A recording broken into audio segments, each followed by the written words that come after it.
This mind map discusses the clinician's view of personality. Clinicians believe that personality is shaped by hidden inner forces, early experiences, shared human patterns, and our natural drive for growth. First, the main perspective we'll be focusing on comes from Sigmund Freud and his psychoanalytic theory. Freud compared the mind to an iceberg. The visible tip represents our conscious mind, which contains thoughts and feelings we're aware of. Just below the surface is a preconscious mind containing information that can easily be brought into awareness. The largest part of the iceberg is the unconscious mind, which stores the hidden thoughts, memories, and desires that influence our behavior without us realizing it. Freud also proposed the concept of psychic determinism, which suggests that our thoughts, feelings, and actions are influenced by unconscious causes rather than occurring by chance. Within the unconscious mind exists what Freud called the personality system.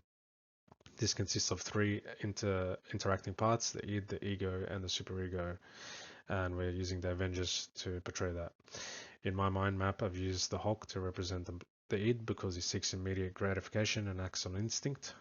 Tony Stark represents the ego because he uses logic and reasoning to solve problems. Captain America represents the superego because he represents morality, values, and doing what is right all the bloody time. So, according to Freud, these three parts constantly compete with one another. When the demands of the id, ego, and superego clash, psychic conflict occurs. This conflict creates anxiety, which the ego attempts to manage through defense mechanisms. Examples include repression, denial, projection, rationalization, and sublimation. These unconscious strategies help protect individuals from unpleasant emotion and psychological distress. Freud also believed that personality develops during childhood through a series of psychosexual stages. If conflict is not successfully resolved, an individual may experience fixation, becoming stuck at a particular stage. As you can see, Iron Man in diapers. Under stress, they may also display regression, which involves reverting to behaviors associated with within an earlier stage of development. The second perspective comes from Carl Jung. Jung agreed that the unconscious was important, but proposed the concept of collective unconscious.